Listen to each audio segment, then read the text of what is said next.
Welcome to Don't Fear the Weight podcast with your host Vicky, bringing together science and personal experience. Hi guys, welcome to the next episode of Don't Fear the Weight podcast. I am your host as usual, Vicky, and today I have got an awesome podcast guest for you. It is the one and only Dr. Mike Israetel. How are you, Mike? Good, thanks for having me on the show. It's really exciting to get to speak to you. We have actually tried this a few times, so I have to say thank you to Mike for being the most patient man ever, especially through a prep and going into his show, which you won your class of a few days just gone. So very many congratulations for that one, Mike. Thank you so much. So before we get into the topic, I know that a lot of people are going to know who you are, but just for the ones who don't and who have been living on planet Mars for the last kind of decade, do you want to give a little bit of a background about who you are and what you're all about for us? Yeah, sure. So I have a PhD in sport physiology, which is kind of the study of taking good athletes and making them better. And I'm a sports science professor at Temple University in Philadelphia in the United States. And in addition to that, I'm the head science consultant. I design a lot of digital products, write a lot of books for Renaissance periodization, which I helped to co-found, I think about 5 years ago with Nick Shaw. And, I've coached a lot of individuals before. I've been a strength and conditioning coach for a while. I've been a diet consultant, a diet coach for a while for Olympic athletes and things like that. And myself, I'm involved in competitive bodybuilding and Brazilian Jiu-Jitsu grappling. So I definitely, I was going to say try to live the lifestyle, but to be honest, I'm so passionate about the lifestyle that it's not an attempt to practice what I preach. I just happen to be preaching what I was already practicing for a very long time. So it's all, I suppose I have it's all mixed in together with the doing and the learning and the teaching and all that other stuff. That's excellent. That's excellent. So the reason why we kind of brought you on today is for your expert knowledge on women and how they are different to men, and basically what you would normally do with the women in all different kind of phases of their lifestyle, I suppose, including comp prep and coming out of competitions and doing various other protocols. Probably maybe if we can, touching on a peak week protocol that you would normally do for women as well, because that is something that I think a lot of people mess up on. I'm of the personal belief that if you're not ready a week out, then there's nothing magic that you can do in a peak week as such, but maybe you're different from that. So why don't we get into the kind of nutritional things first off that you would think that women are predominantly doing wrong at this moment in time? Well, I think a lot of these things apply to men as well, but they statistically apply more often to women. I think that females get themselves into a lot of complications trying to seek really short-circuit solutions to situations and problems that require a longer approach. So, females in particular are really big fans of detoxes and diet drinks. And all sorts of magic pills that men are fans of to usually build muscle. Females are fans of usually to try to burn fat or to bring them some kind of elevated level of health that none of these things really do. And females particularly seem to be very taken in by both fads in food as far as health promotion, female health and general health, and fat loss, a little bit more than males. So for example, if there's a new kind of drink, I'm getting a lot of questions lately about apple cider vinegar. I'm not so sure what that even is or why people think it's magical. I assure you it's not. And females seem to be very much on the lookout for what's new and what about this? What about coconut oil? The coconut oil thing was largely female driven. On the demand side, as a fad, people thought, so it has to be magical, it has to do everything. And in addition to that, females a lot of times have more, and this is probably evolutionary based to a large extent, they have more of a hair trigger for detecting, or rather than detecting, assuming things that are toxic or things that are bad for health. So for example, a lot of females will resist arguments in favor of genetically modified foods or arguments that are skeptical of organic foods. So a lot of females will be very easily taken in by such promotions because they feel a sort of intuitively more that, okay, well, there's these poisons out there and I have to keep my body safe.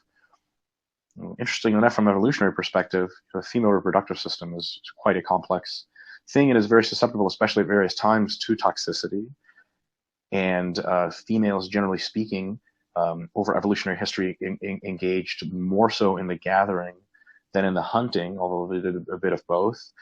And in the ancestral instinct in gathering has to be pretty highly toxicity avoidant. There's a lot of stuff you can pick up, mushrooms, plants, weeds, etc., that are potentially very good for you, potentially not very good for you at all.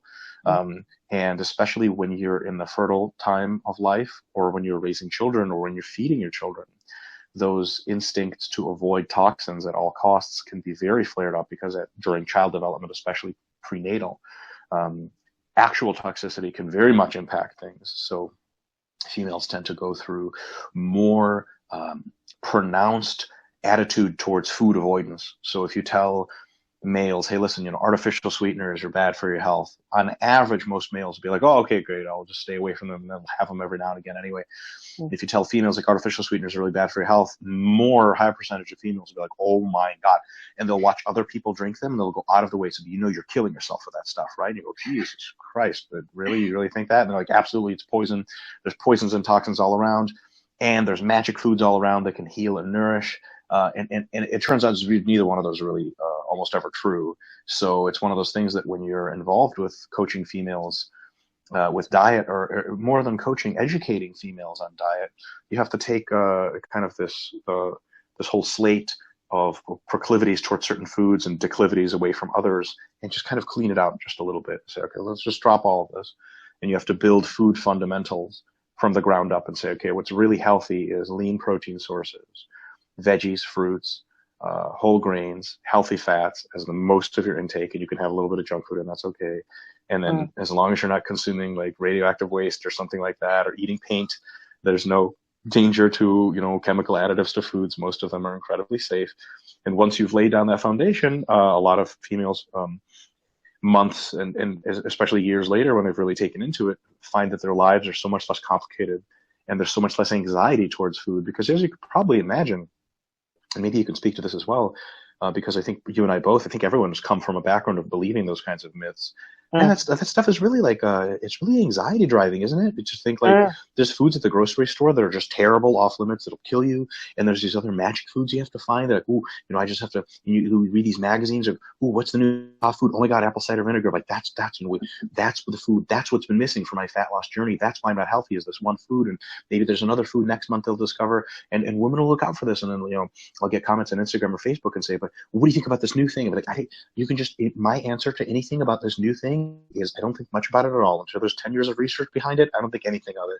And it's once you kind of accept that kind of really calm, science-based view, you're just not as anxious anymore. And I think that a lot of people find that to be a relief. But it can be shocking at first to be exposed to the idea that there's so much mythology behind our eating. What do you think about that? Yeah, I completely agree. One of the biggest things that I am coming up against, especially with some of my Gen Pop fat loss clients, are this notion that carbs are still bad, and not just sugar, but carbs in general. And I have this forever going on question, especially with one of my clients at the moment, that she literally just kind of says, will I still lose weight on all of these carbs? Now, just to put it in perspective, all of these carbs are about 100 grams of carbs she's having a day. And she's like, oh my God, that's so many carbs, and I'm going to have this and I'm not going to lose weight. And what about the sugars and this, that, and the other? And it's kind of baffling to me now. However, I was one of those people that did believe in the whole myth of don't eat carbs after 5, because carbs after 5 come along with those little gnomes that sew your clothes together and make them really, really small. So when you wake up, you're a lot fatter. The gnomes, the carbs feed the gnomes. That's what people don't understand, is the gnomes just really prefer carbs, and they make your clothes much smaller when they're hopped up on carbs late at night. That's it, exactly. So, have some pixie sticks, feed the gnomes. They will come in and make your clothes really small, but then wake up and have bulletproof coffee. And then the fat fairies, with all of the magical MCTs, will come and release those stitches, and then you'll be fine for For the rest sure, of the for day. sure. It's interesting that you bring up carbs because I'm always a big fan of bringing in the hard truth, but at the Mm, same time cutting people slack as to I see where you're coming from. mm, I see where the carb thing is coming from because here's the deal. Carbohydrates, generally speaking, will make you store glycogen, which is an intramuscular carbohydrate load that allows you to exert yourself well in the gym and have really good workouts. But the glycogen usually comes with multiples of its own weight in water and intramuscular water. So when you do have carbohydrates in your diet on the higher end, let's say you have a day where you eat more carbs than usual, you'll gain a couple pounds on the scale. And that tends to tell people, okay, carbs equal weight gain. mm, What most people don't make the next logical step to, because so what they'll do is they'll say, okay, I had one day where I ate 200 grams of carbs and I blew up, a kilo the next day. So I gained a kilo. If I had kept doing that, I would just kept gaining weight. And so I, of course, went to 50 grams of carbs. The next day, I went down a kilo. All is well. All is well. Carbs make me fat. The thing is that if you repeat that, you'll gain another half a kilo the next day with 200 grams of carbs. The next day, you'll gain nothing. The next day, you'll lose half a kilo. And then you'll just be up half a kilo from your baseline weight forever, and you'll never gain any more weight.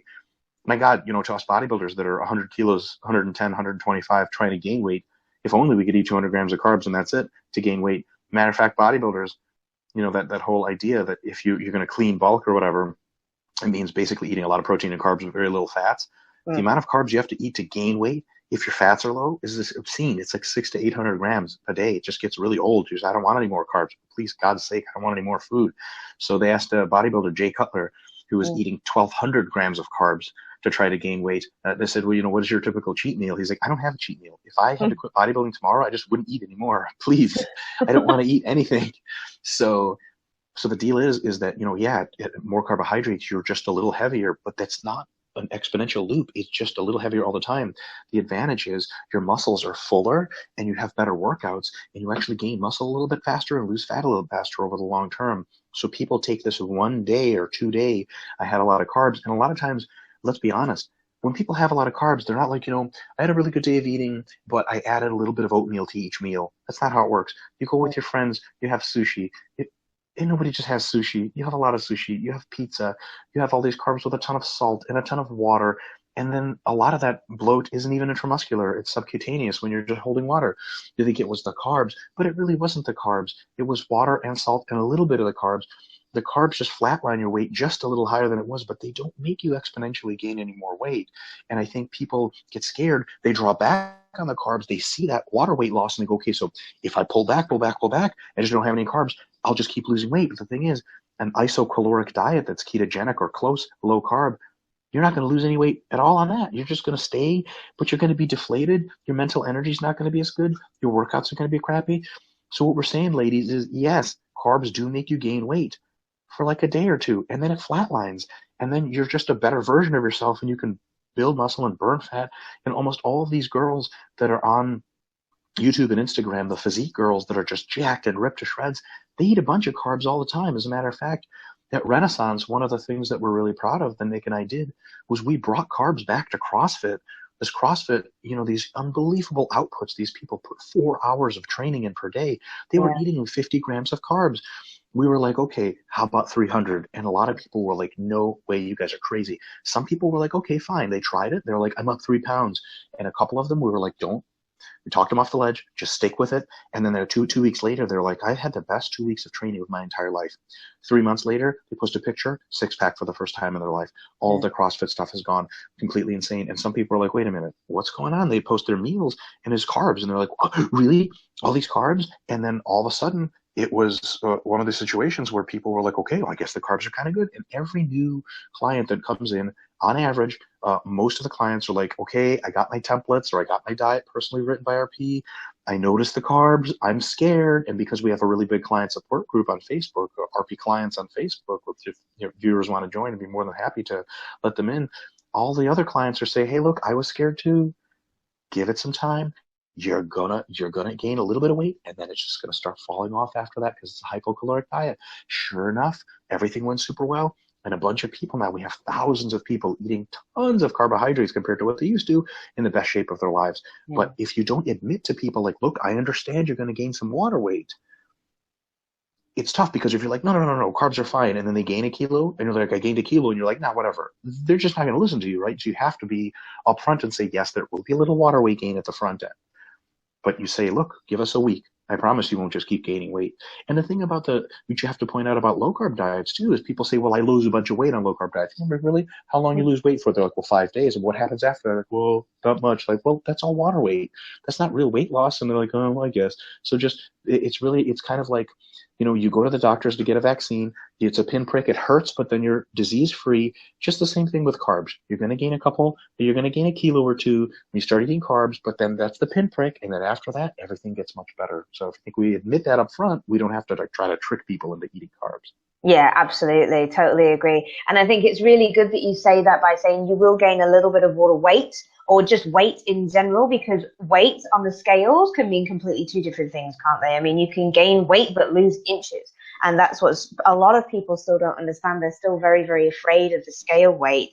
I mean, I'm up now. I mean, I'm actually prepping for a show at the minute, but I'm still up 19 pounds over my show weight.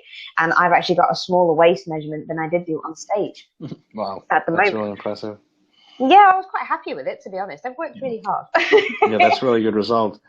There's, we can say a lot, and maybe we should, because this is kind of the nature of the program. I have a lot to say about this, particularly the female relationship to the scale. Is it okay if we touch on that? Absolutely. Yeah. So, there's a good relationship with the scale. It's on a spectrum, and there's, two poles, none of which are very good. So one of the poles is a total obsession with scale weight. And that's really bad. For lack of a better word, I'm going to be very harsh here. And I don't know what you guys in the Commonwealth call this, but middle school, do you guys have a term for that? Like grades like high school. 6 through 8, yeah. So it's very middle school. It's very high school to worry about a single number as your very value of the person that you are. You just talk about something, whatever your politics, we'll do two sides of the aisle, Hillary Clinton or Margaret Thatcher. Are these accomplished women? I mean, they're the most accomplished women of all time. How much do they weigh? Well, nobody gives a shit, right? So it's irrelevant, and most of the actresses and famous people that nobody knows what they weigh anyway. How much does Beyonce weigh? I mean, nobody cares. I mean, you got to go Google it or something like that. So when you're walking through the grocery store and you weighed 66 kilos that morning, but you usually weigh 64, you're walking and you're picking up diet food in the aisle. And I know women look around and they go, these assholes know that I was heavy today. I can feel it. You know what I'm talking about. You can feel it on people's gaze. But it's not on their gaze. You're feeling it's all internal. Nobody cares. Nobody cares what you weigh at all. And the people that are super obsessed, it destroys them. It eats away at them. And that number, because that number fluctuates with body water, etc., and because that number has nothing to do with what value of a person you are, it's really, really toxic to be at this end of the pole. Now, unfortunately, some people leave this end of the pole basically due to an anxiety collapse on being able to sustain that kind of pressure, which is completely understandable. And they revert back to the other end of the pole, which is fuck the scale. Sorry for swearing. Hope that's It's okay. fine. You go ahead. Okay, great. So forget about the scale. And there's actually YouTube videos of overweight women smashing the scale with a hammer and throwing it against the wall, which is fine. The great point there is that the scale is just a stupid little number, and that's totally true. But what they'll do is they say the scale is pointless. It's meaningless. It tells me nothing. Not really true either, because the scale tells you your body weight, which in a very general sense, just really general, paints a picture of your overall health and of your body composition. Now, I mean general, that means plus minus 10 kilos. It's not 1 kilo, it's 10. But you're throwing away the scale altogether. You're just throwing away a tool that really tells you kind of really important information you could be using to enhance your health and appearance, so long as you're psychologically ready to integrate the tool's input in a healthy and sustainable psychological manner. So then what's the middle ground there that we want to be at? So this is like, you just threw away the baby with the bathwater. This is you're driving yourself completely insane. In the middle, we have an individual who realizes that weight fluctuates. Is good or bad weight. It's either you're heavier or lighter, and that reflects something physiologically about you. And they can follow a regimented diet program when necessary. Use that scale, either going up or down, depending on what they want to do, build muscle or lose fat, and use that scale as a very unbiased, objective guide point, one of many, including how strong you are at the gym, how you look, how your clothes fit, and the scale, to make sure that you're on the right track for your program. So kind of an ideal version. What is so people say, okay, well, what does this magic version look like? Take a female who is on her journey of fitness. She's 58 kilos at the end of her cutting phase, came up down from 64 kilos. And at 64, she was looking pretty sweet, had her career together, awesome relationships in her life, feeling really good. At 58 kilos, all that same stuff is awesome, and she's ripped to the bone and super lean, looking super hot, excellent. Comes back up to 66 kilos over the course of several months to gain muscle, more jacked, thick as hell, super hot.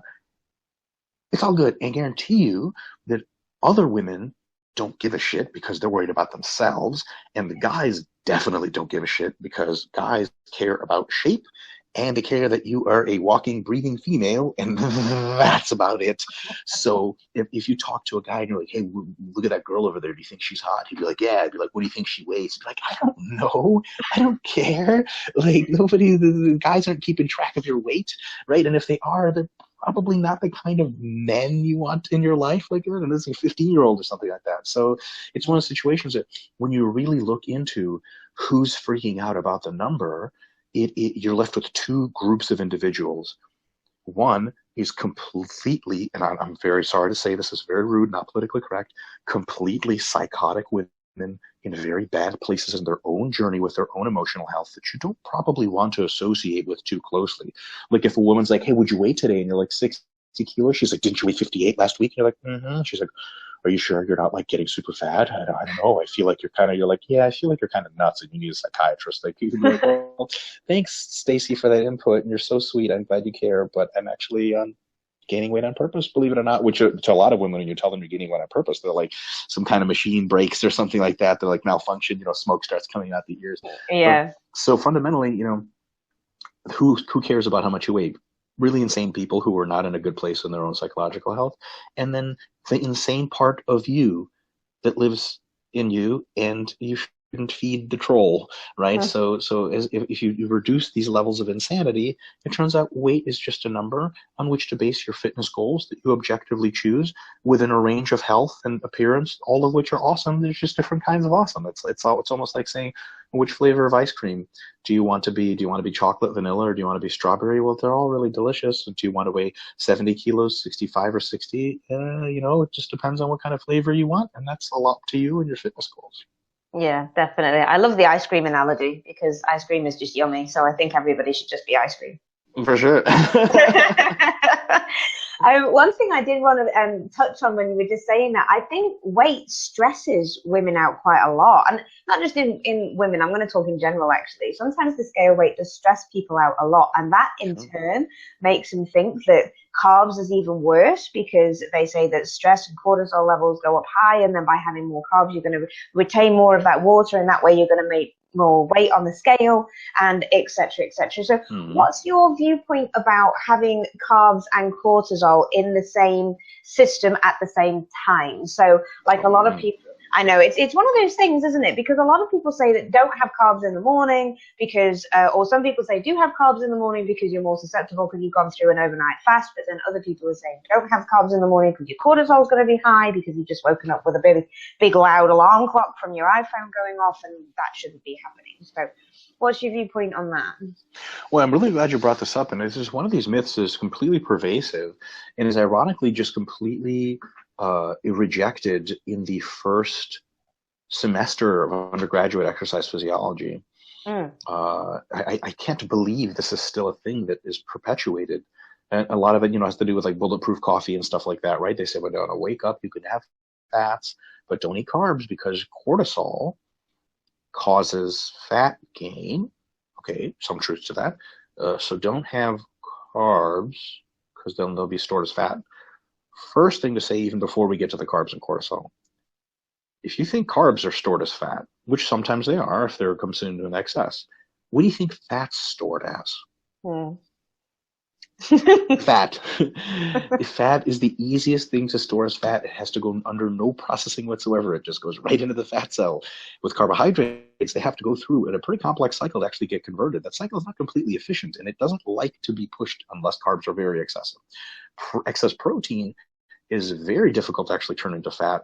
And usually the way excess protein in your diet will make you fat is the protein will just be used for energy after it fulfills its muscle requirements. And then the fat that you would have used for energy in your diet, that extra fat in your diet goes, okay, I don't need to be used for energy. And okay, I'm just going to go get built as fat tissue.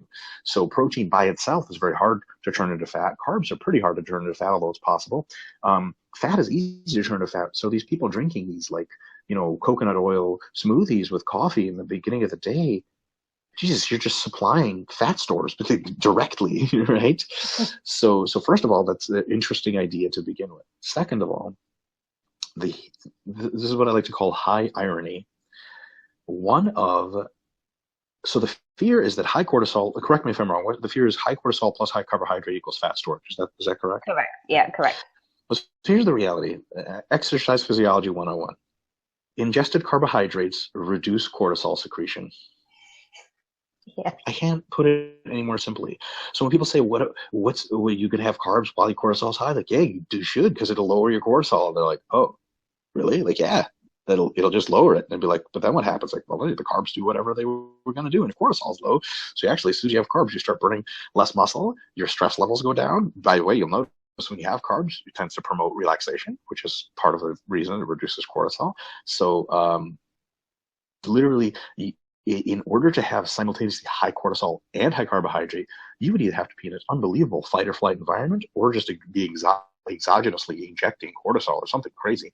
So it's one of those situations where you really just don't have to worry about that at all. And I'll tell you what, so if you happen to be at the equivalent of Jurassic Park and the dinosaurs are let loose and you happen to have just eaten like a waffle in the restaurant and then the T-Rex runs by, yeah, you will have high cortisol and high carb intake, but hey, look, you're in for a lot of physical activity, so I wouldn't worry about gaining any fat. And can you imagine like running away from dinosaurs all day at the park? The helicopter finally picks you up and they're like, oh my God, thank God we got you. You're like, yeah.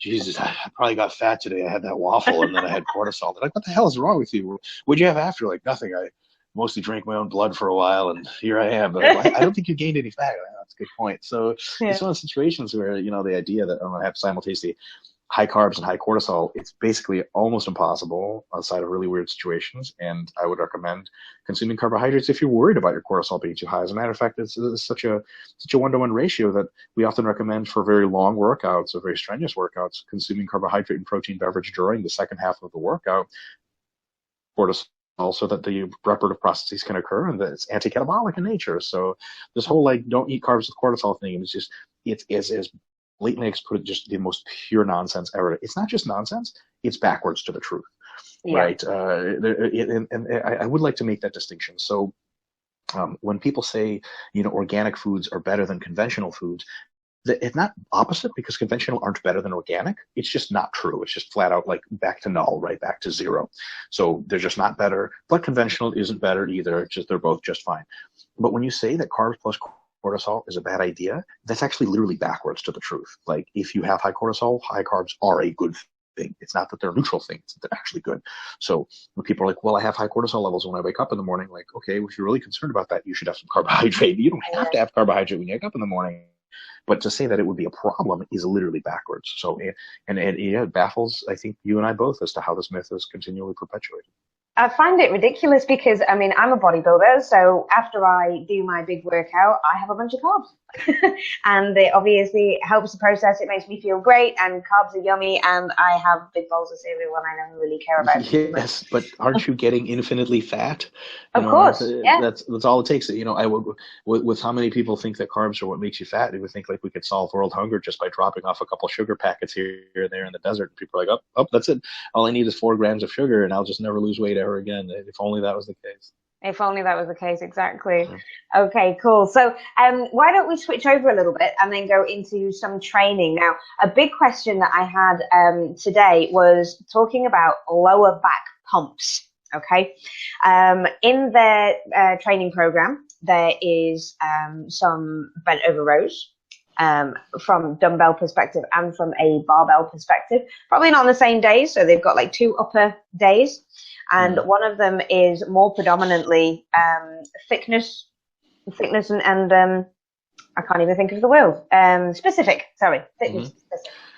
So they've got things like chins and then bent over rows and then unilateral dumbbell rows and things like that. However, what's stopping them is this immense lower back pump. Now, one of the exercises that they had, which is the second one on their list, was deadlifts, just conventional deadlifts. And then after that, this is when they got the lower back pump and couldn't actually finish their workout.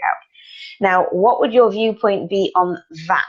Would it be the fact that they are possibly having a lot of lower back flexion with their deadlift and maybe should look on their form?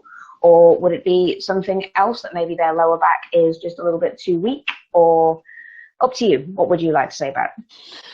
It's really situation specific, but I can lend a little bit of light. So firstly, I don't suspect, number one, I'm not saying flexion is not occurring, but when spinal flexion occurs during deadlifts, that actually means your spinal erectors are not as active as they should be during the whole movement. They're active only when the concentric portion occurs.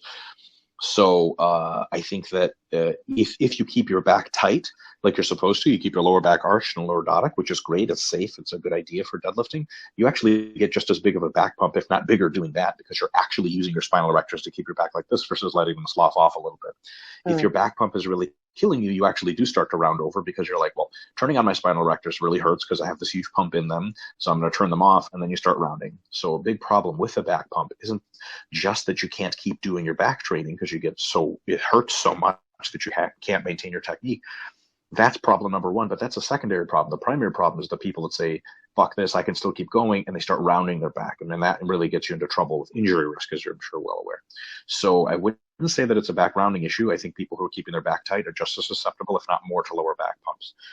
And thought number two, a lot of individuals who are not used to high volume training ones that are more susceptible to back pumps. So if you've not been used to a lot of back training, not been used to a lot of sets and reps, there's a potential where you're heavier than you used to be and you're not used to walking around at that heavier weight, you're retaining some water perhaps, then you have a lot of lower back pumps or you're more at risk for them. Usually just eating a good normal diet, if you're bloated, letting the bloat come off. There's times of the month for females where that's more likely and times that are less. And you just keep training with higher volumes and ease into them. So start out with like 3 sets of deadlifts versus start out with 6. You ease in week to week to week with proper deloads every now and again. Eventually, you don't get super crazy back bumps anymore. So that's another thing is like when someone's not used to high volume training, they're going to get a lot of back pumps. If the back pumps don't resolve because of that, what you can do is separate out your workouts to make sure that you're not overloading the lower back too much in any one session. So here's what I mean by that. Instead of having a workout that is deadlifts, then bent rows, because for some people, the deadlifts already got a good back pump started. Then you got them bent rows, and they're like, well, shit, I can't do this anymore. Instead of deadlifts and bent rows, have a workout early in the week, which is deadlifts, and then go to pull-ups, pull-downs, vertical pulling stuff, maybe some machine rows with a pad so that you don't have to keep your back tight as much, and then or power the back tightness. And then what ends up happening is you hit your lower back really well with the deadlifts, and then everything else is more upper back lats, etc., and then you don't have to worry about having too much of a back pump. Later in the week, session number 2, you do heavy bent rows first, then some dumbbell rows, and then some more vertical pulling. That way, you've taken your 2 big lower back pumps, your deadlifts and your bent over rows, and you've separated them out in the week so that this chronic training throughout the week multiple times really starts to get the spinal erectors more used to training, and the back pumps go away much more over time. But second of all, because you've split them up, now you're not overdoing it on any one day particularly. Does that make sense? So for individuals that are really susceptible, it's a good idea to spread them out. So for example, I can't do bent rows after I deadlift. There's no way. After I deadlift, I just go home and try not to die of old age. So a lot of individuals have to split up their workouts to do that. So I would say those are my biggest recommendations. Always keep a watch on the technique. Make sure that your lower back pump isn't preventing you from keeping a nice arched lower back or neutral spine, because if it is, that's where the danger happens. And a lot of bigger lifters, especially drug-using lifters, when they'll start certain drugs, they'll get a really big bloat all of a sudden. They'll have really, really big problems with back pumps. And a lot of this insight comes from those lifters that are like, okay, but it's impossible for me to do deadlifts and bent rows in the same workout. I'm going to try to separate them out. And I think that a lot of that insight plays into females that potentially work with this as well. But I think the good news is that most of this, after a long process of several months of training, especially multiple training of the lower back per week, I think you just accustom to it, accumulate to it, and then it's really not a big problem. I will say this. Proper loading and technique is a very good idea. So for example, when I do bent over rows, I either touch the plates all the way to the ground, or nowadays I'm even using only the 25-pound plates or the 10-kilo plates as opposed to the 20-kilo plates, so that I'm actually going even lower than the ground. What that allows for me is using much less weight to get the same effect. So if I can deadlift 250 kilos for reps, what am I using for bent over rows? Well, I'm only using 100 to 150 kilos. If I did bent rows halfway up and swinging a lot, like a lot of people do them, I'd have to use 150 to 200 kilos. That's such a big fraction of my deadlift that of course my lower back is going to get a huge pump. But because if you do the bent row properly and you bend as far as you can, keeping an arched lower back, then you don't have to use that much weight and your spinal erectors just don't have to do that much work. So then bent rows for me usually don't even tax my lower back all that much. For me to tax my lower back, I would have to lift 100 kilos more than that. That's what deadlifts are for. So I think a lot of people will say, oh man, my lower back gets really messed up with bent rows. The first thing, most females do a much better job of this than males. Females just generally tend to stick to good technique better than males.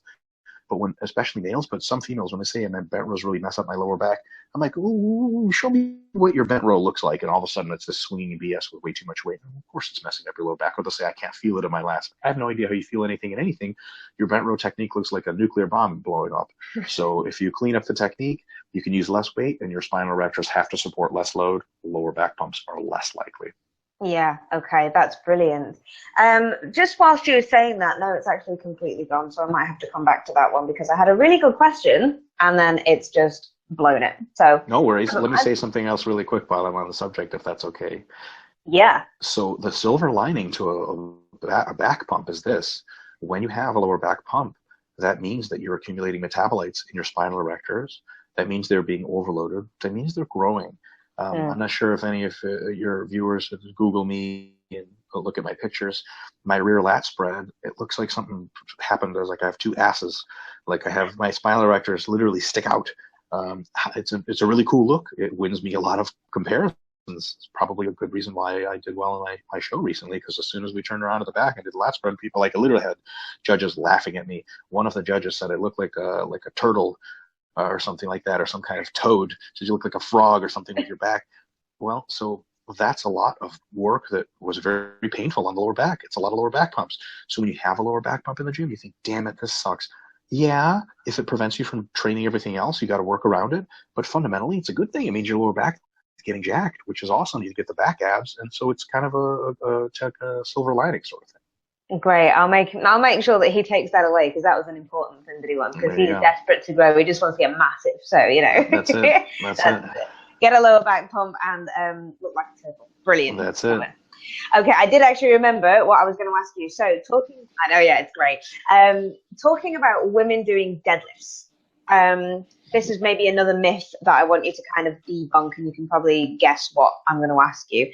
Women doing deadlifts getting a thick waist.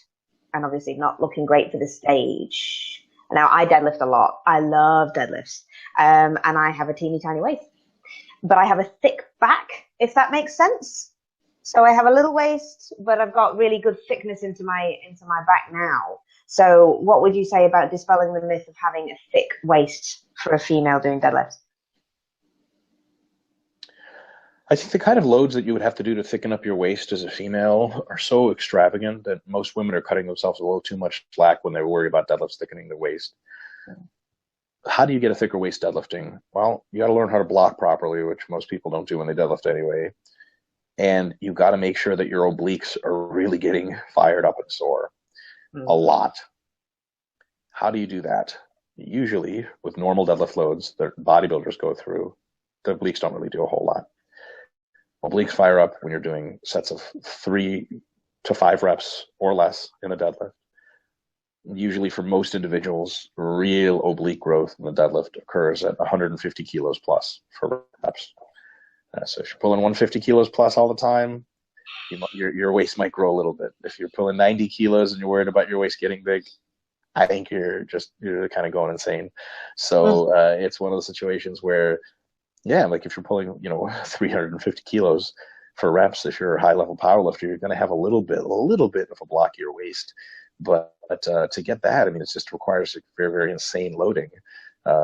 So I think that for almost all individuals, almost every single female, unless you're deadlifting well into the 150 plus to 200 plus range 4 reps regularly, you don't have to worry about your waist getting bigger. And the cool thing about deadlifts is they do thicken up the back and the lower back from front to back angle, not from the side. And that thickening, especially in the side mandatory shots, looks really awesome because your back has musculature in it. It helps to counterbalance your abdominal musculature. And interestingly enough, so your lower back, if it's hypertrophied, makes an arc into your hips, and then your glutes make an arc out. It makes this hourglass figure from the side versus just having glutes, and then it goes up. Active, but you don't look like a physique person. It ends up being that, like, and the judges will not reward you for it. They'll say, okay, you actually need more lower back development. So, here's another thing. Oblique development on most females is a very rewarded look by the judges. Most of the time, your obliques just look more muscular, and your waist isn't bigger. They just look more chiseled. And deadlifting up to 150K, usually up to 200K, just gets you that more oblique, chiseled look. So you want that look. That like when a girl pulls up her shirt and she's got the obliques to the sides all the way into the jeans. That's an awesome look.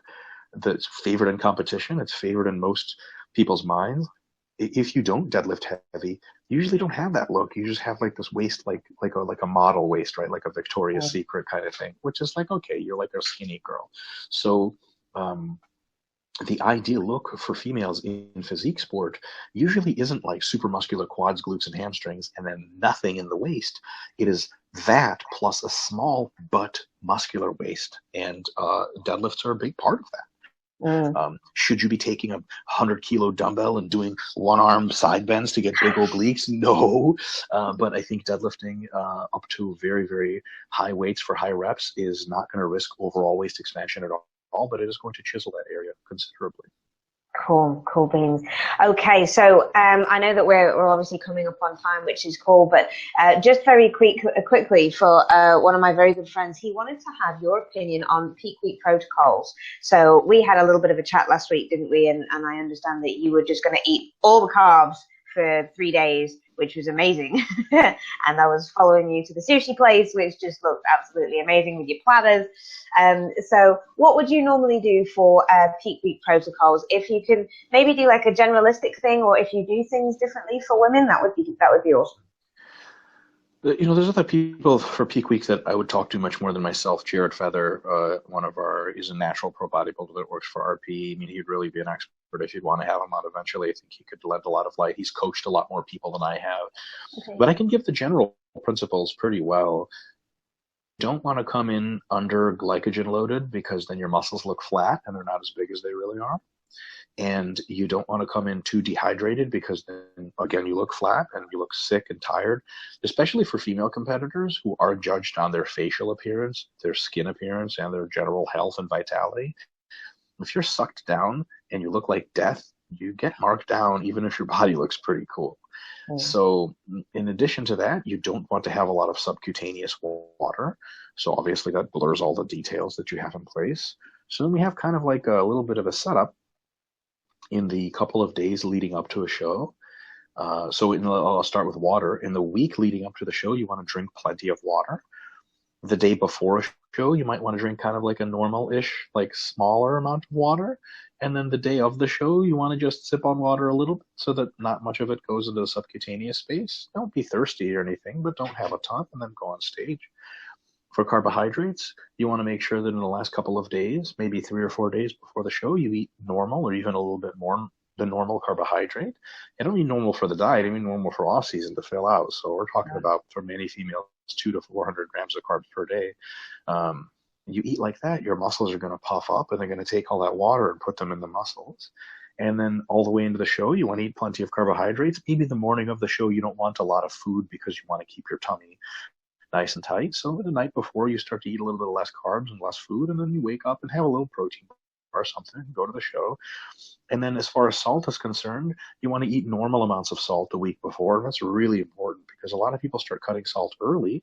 They look really great early, but then the body systems try to really get salt from wherever they can. You have a little too much salt in a meal and then you blow it up and look like a pufferfish on stage.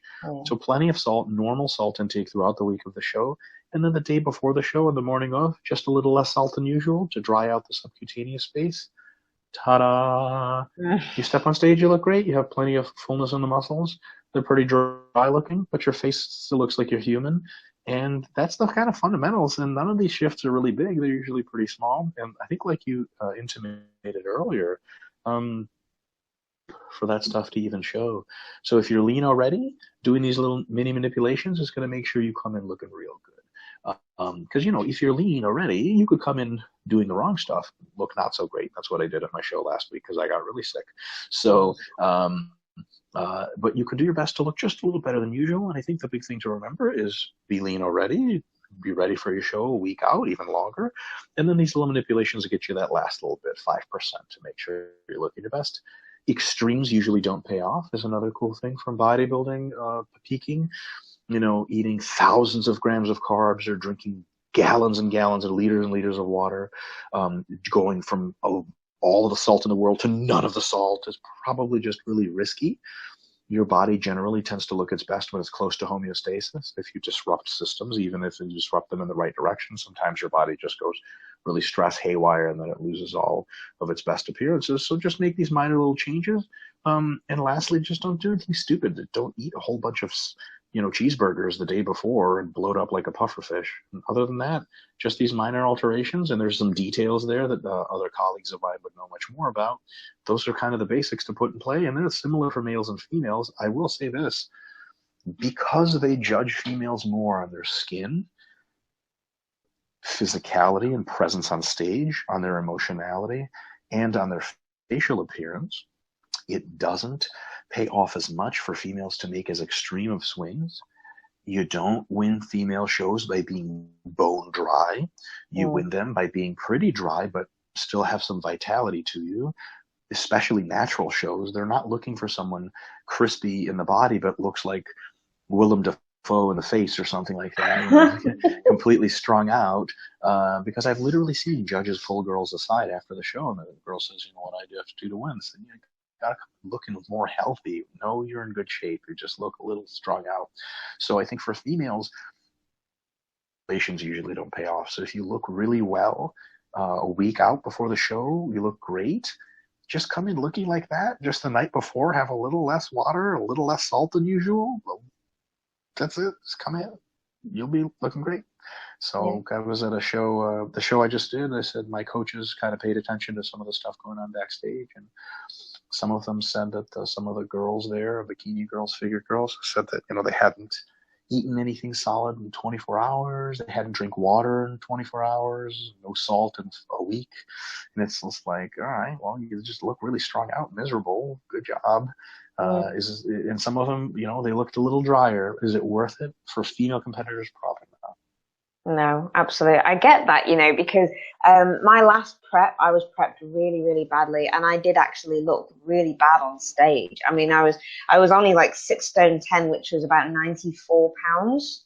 So I was really, really lean. I mean, I was lean, do you know what I mean? But there was nothing more to me either. And I was taken aside and by some of the judges and just said, listen, it's not worth it. And you look ill. And you need to go and get yourself healthy. And it was, I did look very, very ill. And the biggest thing that I did, we're going to come back to the yummy part of things. I ate ice cream and ice cream filled me up. And then I looked great for my next show. And then that's when I placed as well. So that was all good. So there you go. Take home points, eat ice cream.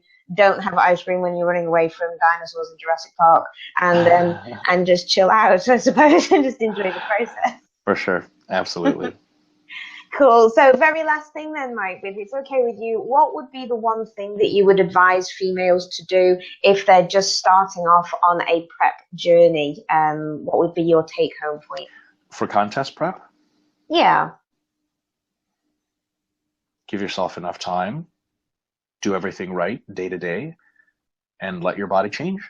Don't try to rush the process, and you'll end up in really, really good shape. If you try to rush and try to freak out, your body will rebel against you, and it'll cause you much, much strife and probably a worse appearance. Great stuff. Okay. I've got all of your links, Mike, but do you want to say anywhere where the viewers can come and find you? Totally. At rpstrength on Instagram, at rpdrmike on Instagram, and then Mike Israetel on Facebook, renaissanceperiodization.com online. And those are the main ones. And we've got the Renaissance Woman Female Diet book available at Renaissance Periodization, and it's an entire diet book designed for females, especially those starting out with a lot of confusion about the process. So it's definitely a good thing to pick up on a lot of this wisdom, especially a lot of psychological elements of dieting that are not covered in many other sources. Fantastic. So I'll get the link off you for that later, and I'll put it in the comments on the YouTube video. So guys, that is going to be it from myself and Dr. Mike Israetel. So thank you ever so much, Mike, for your time. If you guys have got any questions for myself or Mike, then please put them down into the comment section of YouTube, and I will make sure that we will get to them as and when we possibly can. So once again, thanks ever so much, Mike, for your time. Really appreciate it, and I look forward to catching up with you soon.